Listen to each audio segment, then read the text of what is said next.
مبروك عليك. الله يبارك فيك. الله يدخل عليك بالرزق والتيسير ان شاء الله ليك ولوليداتك. امين. تبارك الله عليك. سي منصف خويا نسولك قول لي دابا هاد الوريقات شنو غادي ندير بهم؟ فسر لي الله يجزيك. شوف ما تخاف من والو، هاد الوريقات هادو انا غادي نفسر لكم مزيان وغادي نفسر لك اي حاجه كتعلق بالشراء ديال الدار ديالك.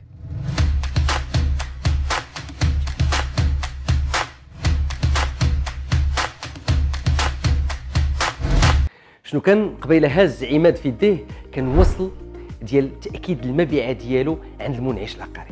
عماد اختار البارتما ديالو وكان فرحان.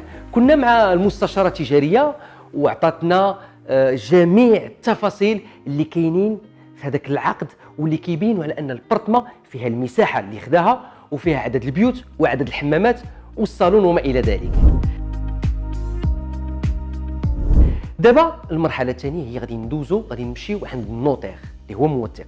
النوطير غادي تسولوني علاش خصنا نصوبوا الوعد بالبيع باش عماد يحمي راسو والبروموتور حتى هو يحمي راسو.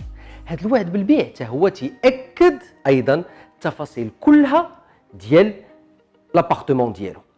هذا الوعد بالبيع كيتصوب عند النوطير ما بين 1400 حتى 1500 درهم.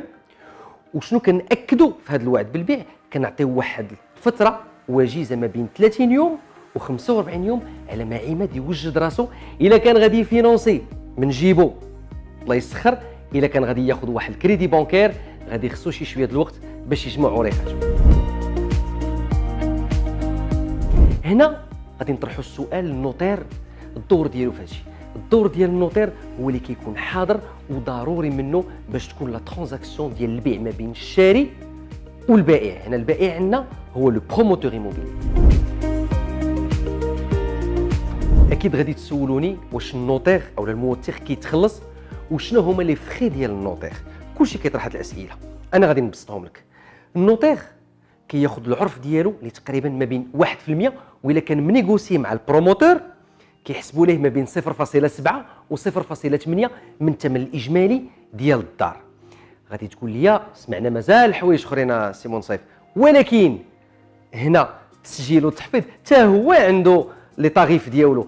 هنا غادي نقول لك الطريف الاجمالي ديالو هو 5.5% من الثمن ديال الدار. غادي تسولني ايضا ولا في هذيك 30 يوم ولا 45 يوم ما قدرتش نجمع الفلوس او البنكه ما عطاتنيش الكريدي، هذاك التسبيق اللي النهار الاول انا عطيته للمنعش العقاري واش مشى ليا؟ هنا غادي نقول لك واحد النسبه مئويه قليله كتمشي، ويمكن لك قبل ما تشري الدار ديالك تجلس مع البروموتور وكتنيغوسي معاه. الا ما عطاونيش الكريدي ولا ما قدرتش نجمع فلوس واش تقدر ترد ليا؟ وهنا تتبقى علاقتك مع المنعش العقاري. دابا فهمتوا معايا الاجراءات قبل ما تشري الدار ديالك. غادي نمشيو دابا خليت نوال كتشد العبار وتعطينا حتى هي وجهه النظر ديالها في لابارتمون ونستافدوا اكثر. يلا معايا.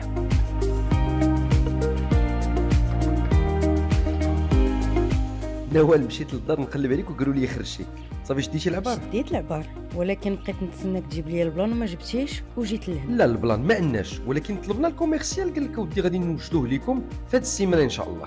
سي امبورطون مهم جدا. الناس اللي يلاه كيشريو ماشي غيمشي عند مهني غياخذ العبار غيصوبوا له، لان خصنا نكونوا عارفين واحد النقاط في البلان خصنا نكونوا عارفينهم قبل ما نديروا لي موديف. الا كنا غنديروا لي موديف علاش؟ حيت كاين واحد لي بوتر ولا الساريات، كاين واحد الحيوطه كيكونوا هازين الدار ما عندناش الحق نقيسوهم. داكشي علاش خصني ولا بد البلان باش نعرفهم. اما القياسات اللي خديت هذيك باش كنحاول نشوف الا كان شي غلط ولا شي حاجه كتكون مخالفه مع الدار. ثاني نقطه كنعرفوا بان التكلفه اللي كيكون الناس يلاه شراو كيكونوا الله يكون في العون، حطوا كاع البيدجي ديالهم في الدار داكشي كيبداو يخافوا من الفراش. دونك اليوم ان شاء الله غنعطي نصائح الناس اللي يلاه شراو الدار ما يتخلعوش من هذه النقطه.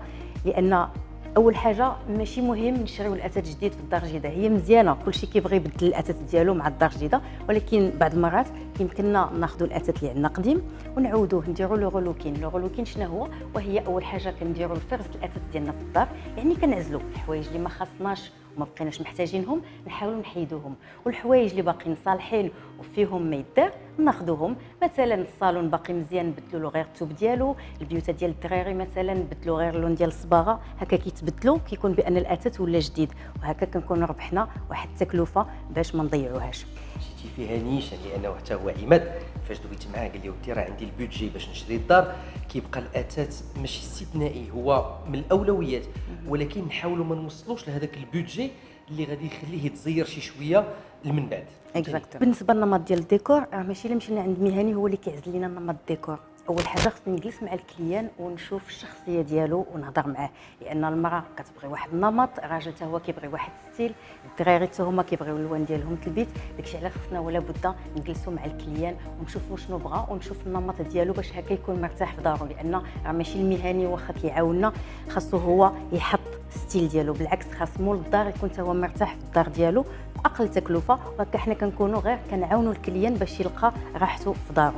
دونك داكشي علاش خصني نشوف السي عماد والمدام ديالو والوليدات باش هكا يكون عندي فكره ونصوب البروجي مزيان باش هكا يكونوا فرحانين بالريزولطا ان شاء الله. دونك منصف المره الجايه الا كان عندك بحال هذا الحال لو كا ديال السي عماد، دونك غادي تطلب منه البلان مهم جدا، يمكن له يستعن بالمهني ولا يقدر يصوبها لراسو. راه ماشي مهم يكون مهني، ولكن غير يصوبوا البلانات ديالهم، ياخذوا العبارات. هادو هما اخطاء كنطيحوا فيهم، ناخذوا العبارات ديال الدار باش هكا قبل ما نشريو الاثاث ولا نجيبوه ما نطيحوش في داك الاغلاط ديال كنجيبوه مثلا صالون وكيجينا كبير بالنسبه للمساحه.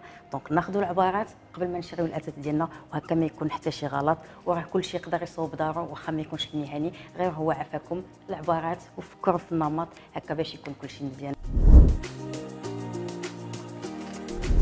نتمنى ان هذه النصائح يكونوا فادوكم وهذه الحلقه تكون فادتكم، وكذلك النصائح ديال المنصف اللي عطاكم في الاجراءات وكيفاش تصوبوا رقتكم بعد البيع. هذه الحلقه سالات، وموعدنا في الحلقه الجايه ان شاء الله باذن الله بموضوع جديد وضيفه جديده، غادي نعرفوا بالضبط شنو بغات دير وشنو هي نوعيه الدار اللي بغات تشريها ان شاء الله.